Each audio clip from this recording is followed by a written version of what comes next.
जब उसको पता चला कि 6 महीना का डिलीवरी है तो क्या कहता है मुकेश सिंह की गर्भपात करा लो। जानते हुए उनके चंगुल में आप कैसे फंस गए? क्या वो ऐसा किया आपके साथ जो फंस गया? सर वही फंसाया तब फंसेगी। बोला कि तुम गर्भपात करा लो तब हम रखेंगे, न तो नहीं रखेंगे। गर्भपात करवा लो ये कहा। और दहेज का क्या मांग किया था वो आपके साथ? 4 लाख टका, 1 बुलेट गाड़ी तुम्हारे माँ से। बोले कि जब तुम्हारा बच्चा नहीं है तो खून टेस्ट करवाओ। हाँ। तो क्या कहते हैं पुलिस वाले 2-3 दिन मांगा, बाकी मुकेश सिंह नहीं दिया। बच्चा को पहले चोरी से गिरा दो। हाँ। गिरा दो तब रखेंगे। हाँ। न तुम्हारा माँ बाप दहेज देगा। हाँ। तब रखेंगे। कहानी एक दिव्यांग लड़की की है जो कि एक शादी करने के मतलब 1 साल के अंदर में ही इसको पति जो है ना मतलब घर से निकाल देता है। प्रेम विवाह करके शादी करता है और 1 साल के अंदर में ही जब गर्भवती होती है उसको भगा दिया जाता है, निकाल दिया जाता है और कहता है कि तुम मुझे दहेज दो, 4 लाख रुपया दो और बुलेट दो, तब तुम्हें रखने का प्रयास करेंगे आप। तो क्या कहानी आई हम जानते हैं खुद इन्हीं की जुबानी। क्या नाम हुआ आपका? मेरा नाम सुक्री देवी है। सुक्री देवी, आपके साथ क्या वारदात हुई है हमें बताइए। मेरे घर के सामने जो पड़ोसी मुकेश सिंह है वो ने क्या कहते हैं साल भर अपना घर में रखा। जब उसको पता चला कि 6 महीना का डिलीवरी है तो क्या कहता है मुकेश सिंह की गर्भपात करा लो। तो हम बोले गर्भपात नहीं कराएंगे, तो वो बोला कि गर्भपात करा लेगी तो रखेंगे और नहीं कराएगी तो नहीं रखेंगे। तो हम बोले क्या नहीं कराएंगे? तो वो बोला क्या हम तुम्हारे माँ से 4 लाख टका लेंगे, 1 बुलेट गाड़ी लेंगे। हम बोले कि मेरी मम्मी पापा गरीब हैं, कहाँ से लाएंगे 4 लाख टका और बुलेट गाड़ी? तो वो बोला कि नहीं देगी तो नहीं, चलो निकलो घर से। हमको मुकेश सिंह घर से निकाल दिया। उसके बाद हम पंचायत पहुँची तो पंचायत बटोरी। उसके बाद पंचायत का कहना मुकेश सिंह नहीं माना। उसके बाद हम 8 तारीख को मदनपुर थाना पहुंची तो वहाँ का पुलिस क्या कहते हैं आवेदन लिख के दी। वहाँ का पुलिस भी आया, 2 दिन दौड़ लगाया, पता चला कि वहाँ भी घूस पहुँच गया। वहाँ से भी कोई भी हमको इंसाफ नहीं मिला। अच्छा हमें ये बताइए, जो मुकेश सिंह की आप बात कर रहे हैं, आप दिव्यांग है, मुकेश सिंह जो भी दिव्यांग है क्या? मुकेश सिंह दिव्यांग नहीं है, बाकी दिव्यांग हो गया है। लेकिन हमें ये बताइए, आप जब उनसे शादी किए या शादी कैसे किया? आप एक दिव्यांग है, वो लड़का था, कैसे प्रेम कैसे हुआ आपको उनसे? उसने पहुंचा क्या कहते हैं वो अपने सिस्टर के पास, वहाँ से कॉल किया, बोला कि क्या कहते हैं सुक्री क्या कहते हैं हम देखने में अच्छा नहीं है। हम बोले क्या हुआ है तुमको, कोई कुछ बोला है? तो बोलता है क्या से क्या कहते कोई नहीं बोला है, जो हमको ताकती नहीं है। हम बोले कि हम काहे ताकेंगे, हमारा तो ऐसे ही जिंदगी बर्बाद है, हम किसी की जिंदगी काहे बर्बाद करेंगे। वो बोला क्या हमारा शादी ज़बरदस्ती कराया गया है। वो लड़की की जो पूर्णिया शादी हुआ है उससे हमको ज़बरदस्ती शादी कराया गया, हमको वो लड़की पसंद नहीं है। तो हम बोले कि नहीं पसंद है तो हम क्या कर सकते हैं, तुम्हारा तो भरल पुरल परिवार है, 2 बच्चा भी है। बोलता है कि यदि हमारा कहना नहीं मानेगी तो हम मर जाएंगे।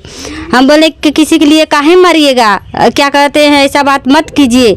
तब वो लड़का क्या कहते हैं रोने भी लगाता। हम उसका कहना भी मान लिए, अभी क्या कहते हैं कहना माने, उस शादी भी किया, अभी क्या कहते हैं पीछे भाग रहा है। ये बताइए, वो खुद जो है 2 बच्चे के बाप थे जी, और शादीशुदा पहले से थे, उनके बावजूद भी है आप जो है जानते हुए उनके चंगुल में आप कैसे फंस गए? क्या वो ऐसा किया आपके साथ जो फंस गया? सर वही फंसाया तब फंसेगी।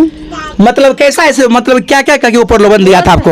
वो शादी का भी क्या कहते हैं शादी भी करके ले गया, तो शादी की ही झांसा। कहाँ शादी आपकी हुई थी उनके साथ? आंगना में शादी किए थे, उसका मम्मी भी थी, उसका बेटा भी था, हमारा सब गर्जन था।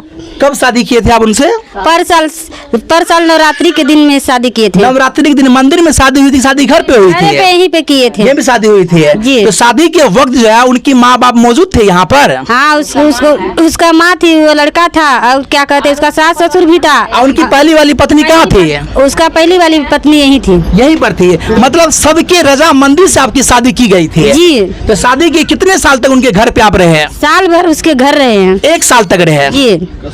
तो मान चलिए 1 साल तक रहे। 1 साल में रहने में कैसा हुआ, कोई दिक्कत हुई आपके साथ? हमको कुछ दिक्कत नहीं हुई, हमारा सास अच्छा से मान रही थी। जब कुछ दिक्कत नहीं हुई, दिक्कत का शुरुआत कब शुरू हुआ आपके साथ? जब उसको पता चला कि गर्भवती है तब से दिक्कत हुआ। देख सकते हैं जहाँ पे गर्भपात करवाने के जुर्म में आदमी को अरेस्ट हो जाते हैं, गिरफ्तार हो जाते हैं, कानूनन अपराध है, वहां पे खुलेआम कह रहा है एक दिव्यांग लड़की को कि तुम गर्भपात करवा लो तब तुमको रखेंगे। तो कहीं ना कहीं ये जो समाचार निकल के आ रही है ये मतलब हैरत करने वाली है। अच्छा ये बताइए, जब उनके परिवार के सब लोग रजामंदी से आपको रखने के लिए तैयार थे तो वो आखिर क्या कहा आपको कि गर्भपात करवा लो, क्यों ऐसा कहा आपके साथ? उसने सोचता है कि हमारे एक बेटा हिले है, दूसरा हो जाएगा तो आधा हिस्सा लेगा। उसका मम्मी दरारजन सिंह और लीला देवी ये दोनों क्या कहते हैं उस घर में रहने नहीं देते हैं। वो कहते हैं हम रहने नहीं देंगे, हमारे एक नाती है दूसरा नाती होने नहीं देंगे। तो उनकी जो पहली पत्नी थी आपके शादी के वक्त में, उस पहली पत्नी कोई कुछ कही थी आपके साथ? कुछ नहीं बोली थी उसका पत्नी। उस पत्नी को मानवे नहीं करती थी पतोई, कभी भी नहीं। अब कहें तो भाग के की थी, कभी पतोई मानवे नहीं करी थी। वो भगा के शादी किया गया था? भाग के किया है। तो उसका शादी पहला पूर्णिया था पहले जी। तो आपको जो नहीं रखने का क्या फिर क्या कहा कि रखेंगे आपको, फिर क्या दहेज की रूप मांगा? बोला कि तुम गर्भपात करा लो तब हम रखेंगे, न तो नहीं रखेंगे। गर्भपात करवा लो ये कहा। और दहेज का क्या मांग किया था वो आपके साथ? 4 लाख टका, एक बुलेट गाड़ी तुम्हारे माँ से लेंगे। 4 लाख रुपया तब रखेंगे। तो ये आप कह रहे हैं, और इसका कोई साक्ष्य है कि वो मतलब दहेज मांग रहा था ऐसा? हाँ, मम्मी पापा को बोला था। अच्छा ये बताइए, जब आप लोग का पंचायत हुआ था, पंचायत में क्या फैसला किया गया था? पंचायत में क्या कहते हैं, पंचायत का कहना मुकेश नहीं माना। पंचायत का मुकेश ने माना? नहीं माना। तो पंचायत में वो पहुंचा था? लेकिन पहुंचा था। तो आपने जो थाना में आवेदन दिया है, तो आवेदन में क्या शिकायत आपने किया है? आवेदन वहाँ पर दिए, उसको बोले कि हमको 8 तारीख के निकाल दिया, बच्चा को कहता है गर्भपात करा लो, यही सब लिखवाए थे। और क्या कहते, वो बोला कि हमारा बच्चा नहीं है। तो हम बोले कि जब तुम्हारा बच्चा नहीं है तो खून टेस्ट करवाओ। तो क्या कहते हैं, पुलिस वाले 2-3 दिन मांगा, बाकी मुकेश सिंह नहीं दिया। मतलब शादी विवाह जो किए और 1 साल जो जिंदगी वहन किए उनके पास में, इनका कोई आपके पास साक्ष्य मौजूद नहीं है? नहीं। तो आप कैसे वो समझेगा कोई कि आपका ये बच्चा है, उनका बच्चा है, मुकेश सिंह का बच्चा है? जब वो घर से निकाला सारा चीज साबुत को जला दिया, सब सबूत को जला दिया। वो आपके पास कोई साक्ष्य नहीं है? कोई नहीं। अगर आपसे कोई साक्ष्य मांगेगा कि आपके पास क्या साक्ष्य है कि मुकेश सिंह का बच्चा आपके पल रहा है, तो क्या कहेंगे आप? मेरे पास एक साबुत बच्चा है, क्या कहते हैं उसका बच्चा हमारे पेट में है। यदि उसको नहीं है तो होता है तो क्या कहते हैं मेडिकल करवाए। देख सकते हैं एक दिव्यांग लड़की है जो इंसाफ के लिए दर दर भटक रही है। आप कहाँ का न्याय के लिए अभी तक गए हैं? हमको अभी कहीं से अन्याय नहीं मिला। हमको यही आप थाना गए हैं और सरपंच के पास गए हैं, और बाकी कहाँ गए हैं? महिला कोर्ट भी गए हैं? हाँ, पंचायत भी पहुंची, क्या कहते मदनपुर थाना भी पहुंची, महिला कोर्ट भी पहुंची, कहीं से भी हमको फैसला नहीं हुआ। तो क्या मतलब थाना से क्या आश्वासन मिला अभी तक आपको? कुछ भी नहीं। कुछ भी नहीं मिला है।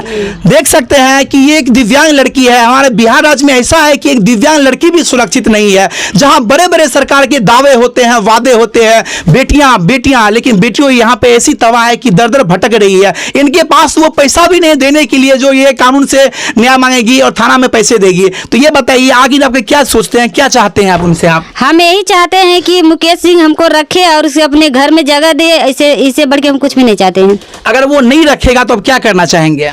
यदि हमको नहीं रखेगा तो मुकेश सिंह को फांसी दिलवाइए।